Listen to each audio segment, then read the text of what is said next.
యేసుక్రీస్తు నామమున పరిశుద్ధాత్మ దేవుడు ఏమనిపించింది చెప్పు.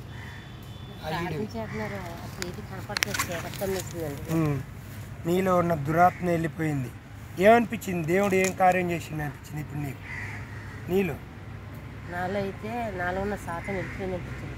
ఏసైకే మహిమ కలుగును గాక. చీకట్ల గమ్మి ఆమె కళ్ళు కూడా తెరవనీయలేదు. ఆమె పేరు ఏందో చెప్తే పలకట్లేదు. అంటే ఆమెలో ఉన్న దురాత్మ వెళ్ళిపోయింది, చీకటి వెళ్ళిపోయింది. దేవుడు గొప్ప కార్యం చేసిండు. ఏసైకే మహిమ కలుగును గాక. దేవుడికి చెప్పుకోమ్మా వందనాలు. నా కోసం పంపిన దేవాది దేవుడికి కోట్ల పూజిస్తూ మా కుటుంబం కొరకు ప్రార్థన చేయాలని మా ఆయన గారి పేరే మాంతరావు అండి. నా పేరు శారమ్మ. 2 సంవత్సరాలు 3 సంవత్సరాలు బాప్టిజం తీసుకున్నాను. నేనంటే ఒక రోజు నేను ఆరాధనకి వెళ్ళకపోతే మాత్రం ఇంటికాడ యూజ్ చెప్పానండి.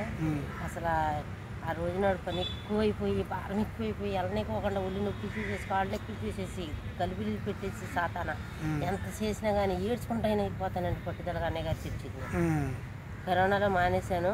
మమ్మీ లైవ్ మాత్రం రోజు 10 వరకు చూసి అప్పుడు అన్నం తిని కొనుక్కుంటానండి.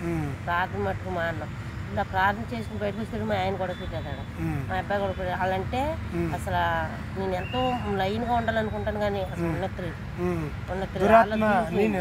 అలా దూరిపోయి నన్ను ఇంకా గల్లులు పెట్టేస్తుంది. ఇప్పుడు నేను ఇలా కళ్ళు ఇలా తిరుగుతుంటే కన్నెత్తలేదు.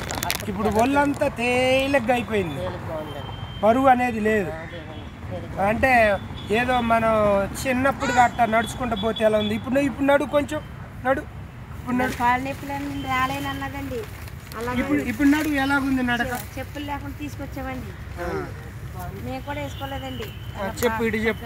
చెప్పమ్మా ఇటు చెప్పమ్మా. చదండి మేము కాళ్ళు చెప్పండి. కాళ్ళు అసలు నడవలేదండి. చెప్పులు